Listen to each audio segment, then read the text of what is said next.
Hiya, and thank you so much for taking the time to actually watch my video. This video will be of help to you if you've got a business and you're looking to make it grow and obviously expand at a quicker rate. I'm going to tell you some of the things that I think are really important, which you need to keep an eye on, and hopefully this will help you in your endeavours to earn more money. Now, the whole idea of being in business, having your own business, being your own boss, whatever, is because you want to earn good money for your valuable time. Now, if you're like me and you're exchanging your time for money, you need to realise that your time is limited. That's the first thing I would say to you if you've got your business. Your time, you're one person, assuming you're one person, you have only got a certain amount of time to spend on your business. So the first thing you need to do is make sure from the outset that you are making maximum use of your valuable and your basically your valuable time. Now, obviously, there's different ways you can do that. There's YouTube learning ways to obviously save time. There's different books you can read about time management skills, about outsourcing some of your, if you like, more labour-intensive tasks. But that perhaps will be the subject of another video. But what I would do if I was you and you've got a business, the first thing you need to keep an eye on is obviously your profit margins. So you need to make sure that the jobs you're doing are actually worthwhile doing. Now, I've been in business I've worked for people, worked for myself for many years, and I've come across many different people. And you see people that you sometimes think are doing really well, but they're actually not. When you actually delve deeper into their story, if you like, you'll find out that really all they really are is a very busy bee. Now, if you're too cheap, I used to know a guy. I used to work for him. I used to get him business leads. He was a lovely fella, but he was cheap. He'd go and quote a job, and he'd always be the bottom price. And because of this, he was always busy. But the trouble is, he was doing jobs that there wasn't a lot of profit in. And I often used to say to him, because I was getting him leads and he was giving me 10%, but I used to say to him, why have you done that job? If you've not earned, a fixed percentage out of that job, don't do it. He just, for some reason, he just wouldn't take it in. He thought that by doing every single job, that was the way to expand. And in some ways it was, because he was cheap. He did always used to be busy, and he often used to obviously sometimes get referrals. But the trouble was, he was getting referrals from people that he'd already done work for, who had already told the other people that he was going to go around and quote how cheap he was. And this is something you've got to get away from. So my initial um, direction, if you like, for you, if you've got a business, is to make sure that the jobs you are doing, you are earning from. Yeah, if you're in construction and you've got to guarantee that job, you've got to allow for that. You've got to allow for for that callback. You've got to allow for these things that might come about. You've also got to build into your price the fact that you might not get paid for that job. Yeah, because it happens. I know people, I've had friends of mine that have been knocked for 10, 12. I had one mate got knocked for 14 grand. So you need to be building these insurances, if you like, these profits into your business. So don't be, that's my first, like I say, if you like, words of advice, if you like, is that don't be too cheap. Because if you're too cheap, everyone will know how cheap you are, and they'll be going to you and ringing you because you're cheap. And you don't want to be cheap. That is not the way to go. Because you've got to remember, you're exchanging your time for money, and your time is valuable. Now, so obviously putting your prices up allowing, if you like, good profit margin is a fundamental way to earn more money and to protect your business. Um, the other way you can earn more money, which I'm going to talk about, which is something I specialise in, is lead generation. Now, for your business to grow, you've obviously got to either earn more money from your existing customers, or you've got to be looking for new clients. You've got to be looking for these new opportunities. These, the neighbour next door, if you like, that's perhaps seen their neighbour have had a conservatory, or they've had their driveway done. You've got to be you've got to be sowing the seed somehow to actually get these people to ring you and make an inquiry. Well, if this is you and you'll find that your business is perhaps not you're not as busy as you want to be, and you're charging a good price, so you're happy with the prices you're charging. Before you start lowering your price and taking cuts, I would perhaps look to do a bit more marketing. Spend a bit of money on marketing your business. Employ someone like me, or get someone who can canvass and gain inquiries for your business, and pay them a good commission if the job sells. If you see my other videos, you'll know that's how I make my money. I get inquiries for businesses, and when the job sells, they pay me a commission. You know, on the other day, a friend of mine, he's just sold a roof for nearly £9,000. You know, one of these a new roof on a house, and that's worth about £600 to me. So this is how you make money. But the guy that I work for, that I get inquiries for, he don't begrudge giving me that money, because he knows I'm out getting him more leads, and more leads means more appointments, which means more presentations of his product, which inevitably will lead to more sales. So this is something else you've got to do. You've got to invest in your business. Yeah, you've got to invest in your business. Yeah, because this is the way forward. Yeah. The other day, my mate done over £30,000 worth of roofs from projects leads that I gave him, and as a result of that, I earned I think it was just short of 2 grand. Now he don't mind paying that 2 grand to me, because I know for a fact he's already built my money, my wages, into his price. Now this is what you've got to do. Yeah. It's very easy to get more work if you employ someone like me who is a canvasser, does marketing, or it might be that you approach a local marketing company and you say to them, I'll pay you so much for every lead you generate for me, and pay them, because this is the way you go. A guy that I used to work for, he started getting internet leads. He was paying £50, £60 a lead for these leads, for roofs, and he'd go around on 3 or 4 appointments, and he might only sell one. But if that job's worth 4 grand to him, is he really going to worry about spending £240 on leads? It's nothing. It's such a small amount. It ain't worth worrying about. It is something to consider, though. You have to build that into your price, and this is what a professional, a clever run business will do. This is what all the big window companies do. They will pay a lot of money for leads, because they charging lots of money for their windows. And this, even if you're a small business, even if you are a guy, it might be that you're an electrician, or you're a plumber, or and you ain't, you're not out for loads of money, but you want your business to grow.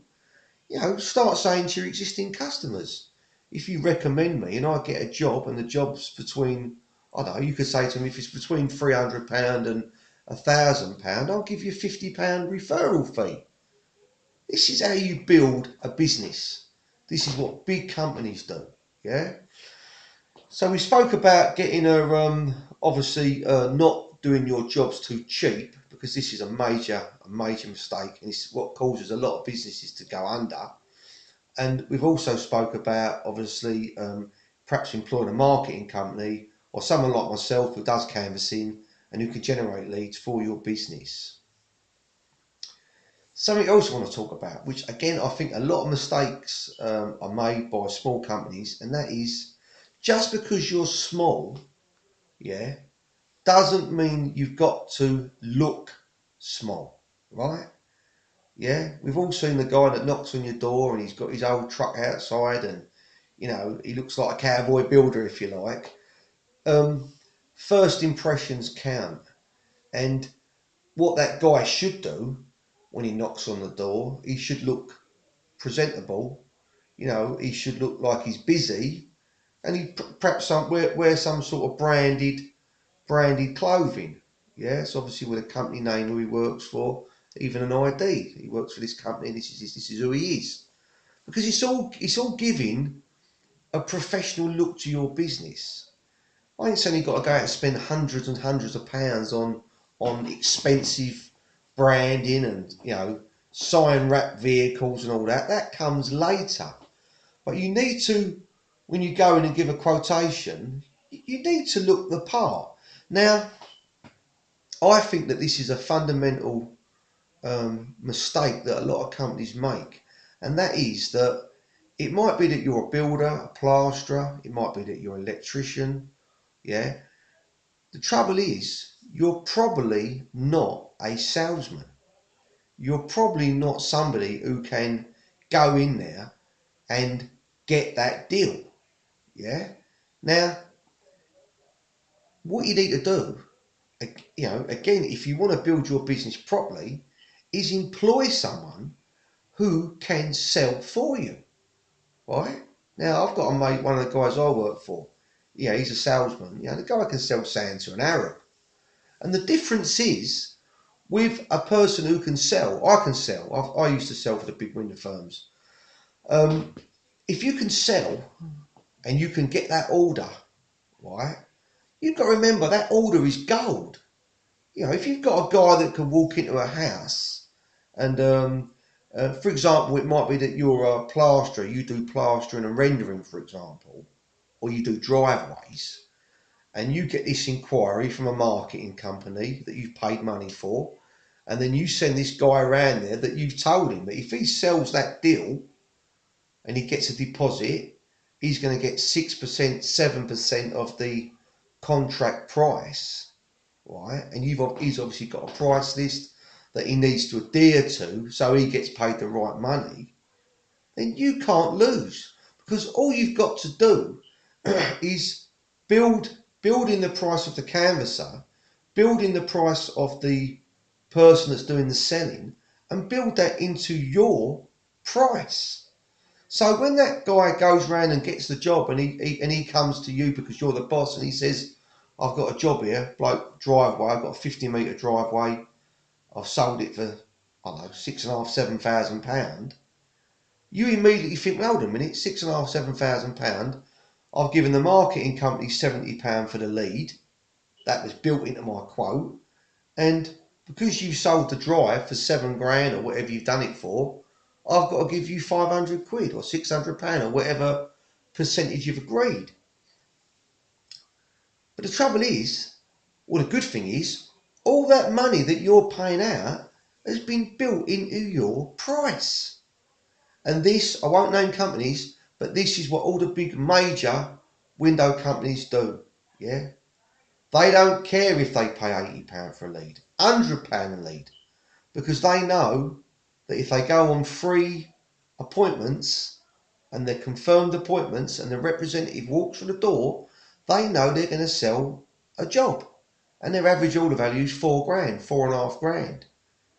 So they're laying out, for example, £70 lead, they're laying out £210 to get back 4.5 grand. So it's a no-brainer. So this is how we've got to start thinking. This is what we have got to do as small business owners. We've got to start thinking like the big businesses do, because that's why they are in big business. I ain't saying that you haven't got to control your overheads and you haven't got to look closely, at the line between what you're spending and what you're putting out, but you really need to focus on what I've been talking about, because you've also, if you're clever, you would think further ahead. Imagine you're a landscaper and you're doing a driveway. I was getting leads for a guy that does drives. You know, he'd go and do a drive. I'd go around and sell it for him, 5 or 6 grand, and I might earn £600 out of it. Lovely. But guess what?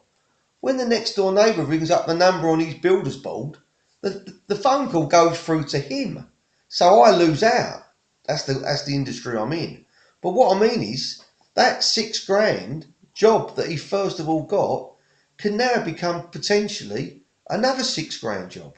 And then another job comes from that. All because you employed somebody who can do marketing. It's a no-brainer. So if you're running around trying to get work and you're running around trying to doing estimates and you're giving estimates and you're not getting the job, it's one of two reasons. It's probably because you're not a salesman.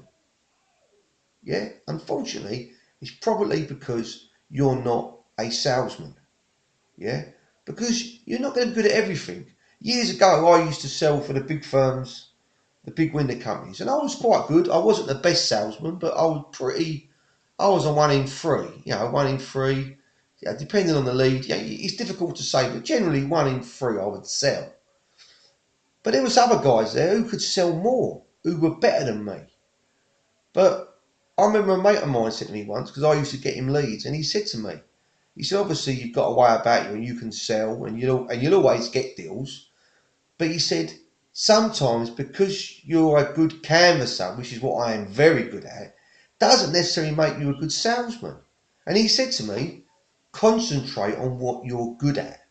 So that's something you've got to do. So take that advice as well. Yeah, take that from me. If you're good at putting render on walls and you want to work 40 hours a week, then you want to spend that 40 hours a week putting the render on the walls. You don't really want to be doing the estimates. You don't really want to. You certainly don't want to be knocking on doors or putting out leaflets or generating your own leads. It's madness because you're trading your valuable time for somebody for something that somebody else could do for less money, and they can do it better than you. So this is what you need to do. You need to concentrate and think about how big businesses operate. What do they do? And why do these companies spend hundreds of thousands of pounds on marketing? Yes, they can do it. Yes, they've got the money to do it. But why don't when their company does well and they've made so many millions of pounds? Why don't they just leave all that money in the bank? Why spend any money on advertising at all? Because they know that if they spend £100,000 on marketing, it'll probably bring them in 1.5, £1 million worth of work. So it's a no-brainer. Yeah. The trouble is with little people, with like us small businesses, we sometimes haven't got the money to obviously operate like these big companies have. But it don't stop us doing simple things. It don't stop us, you know, starting off small. You know, you haven't got to employ a guy full time and, say to a marketing company, I want 50 leads a week off you, because you wouldn't be able to cope anyway. But why not say to a marketing company, look, I'm a block paver.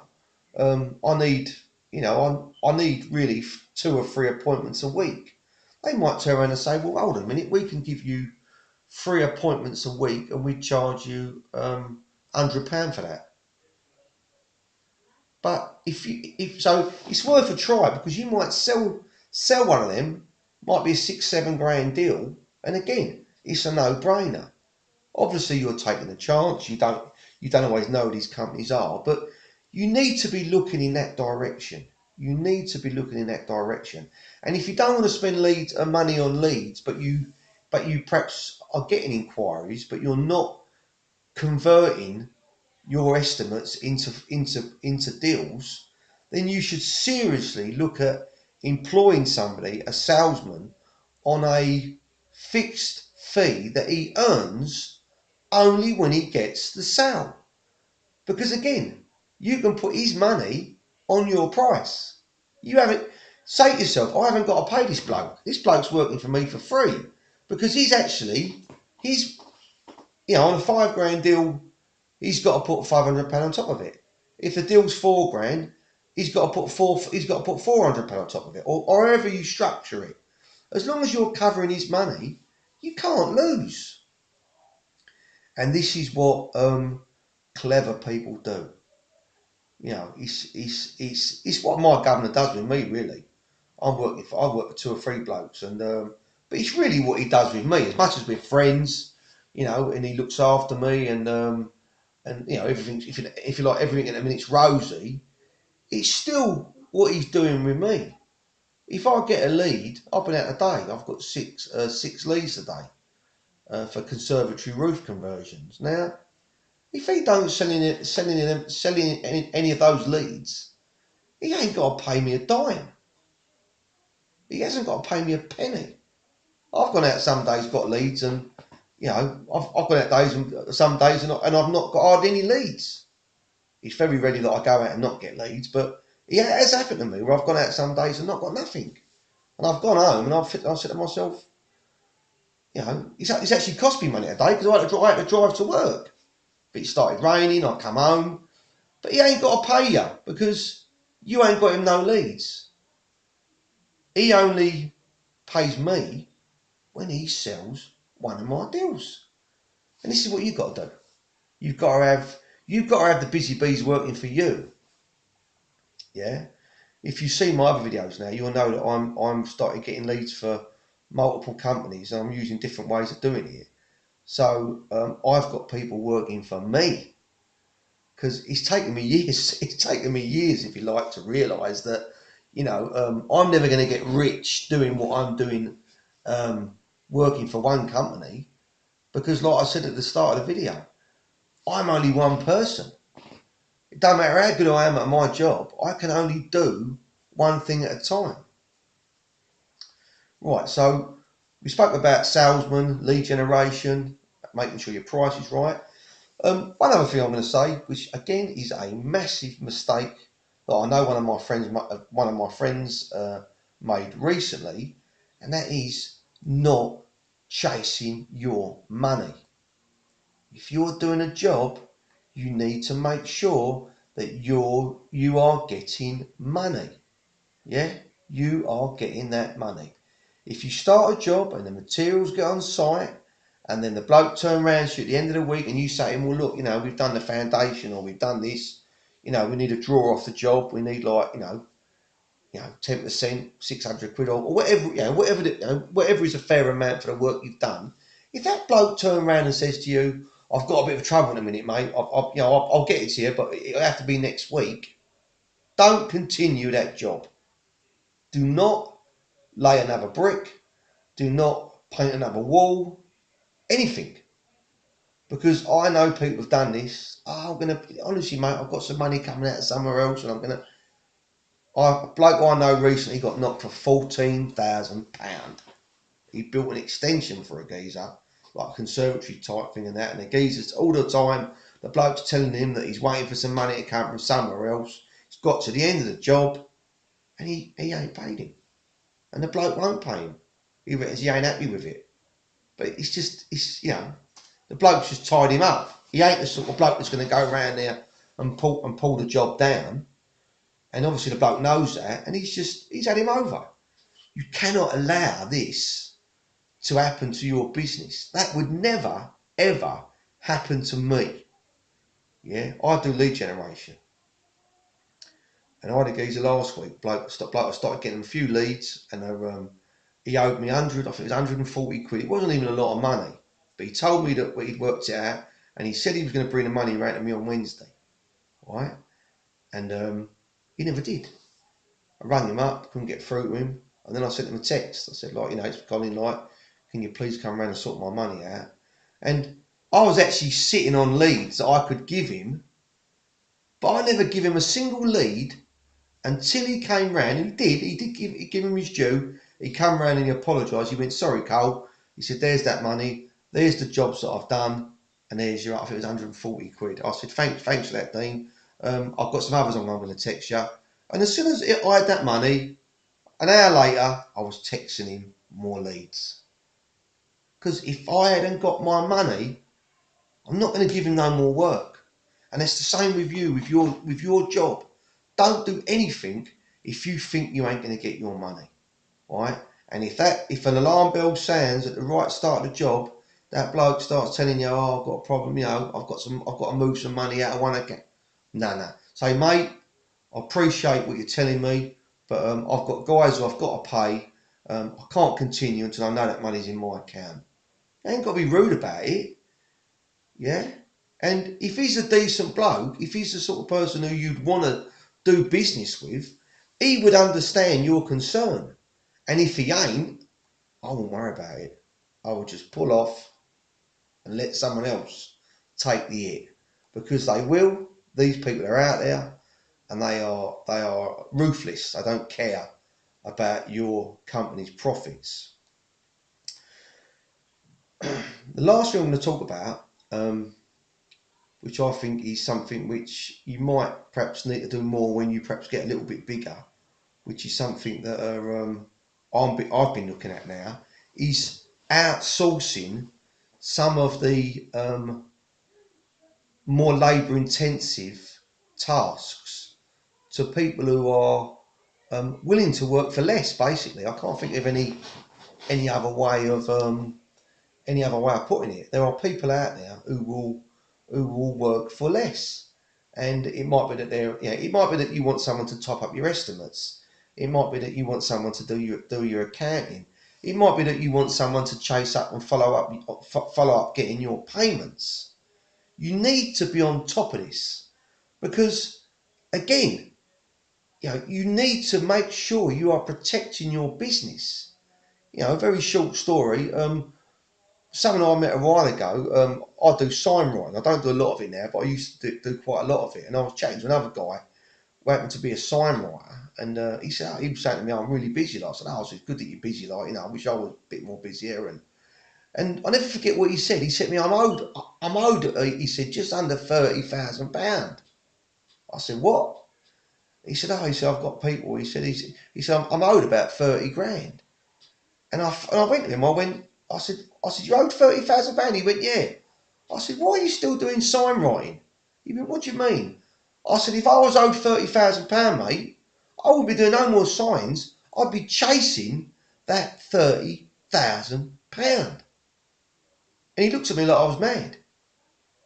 But to me, it's common sense. Why would you be doing any more work for someone, or like for any other businesses, when you're owed all that money? If he hasn't got the time to chase his money, then I would be getting someone else to chase that money for me and paying them a very small percentage in commission for all the money they obtained. Because the last thing you want is to be ringing up the geezer 3 months later and finding out that he's decided to move to Spain and you ain't going to get your money. It's madness. It's your money. Make sure that money is put in your account as quick as you can. So I hope this has given you a little insight into how I think you should try and, if you like, improve your business, because a lot of it's common sense. But the trouble with common sense is that some people don't listen they don't listen or take note. Sometimes something so obvious that they fail to recognise that what they should do. Yeah, it's your business. Don't be working for free. Make sure your hourly rate's good. Make sure you're chasing your money. You're getting your money put in your account. Obviously make sure you've got all your liabilities, your liability insurance, public liability, things like that. You need to protect yourself because unfortunately we live in a world now where everybody wants to rip you off. Everybody wants to have you over, and it's difficult. Sometimes it's difficult to spot people who are honest. My mate who got knocked for 14 grand, he said the bloke was a lovely bloke. He said, like, he kept telling me, and then he asked me if he'd help me. He apparently done a bit of his kitchen fitting for him as well, helped him fit his kitchen, and the geezer knocked him. He said his finances were up the creek or something, and he wasn't totally happy with what he was doing. The bloke just didn't want to pay. Don't let that be you, because what a massive mistake to make. You know what I mean?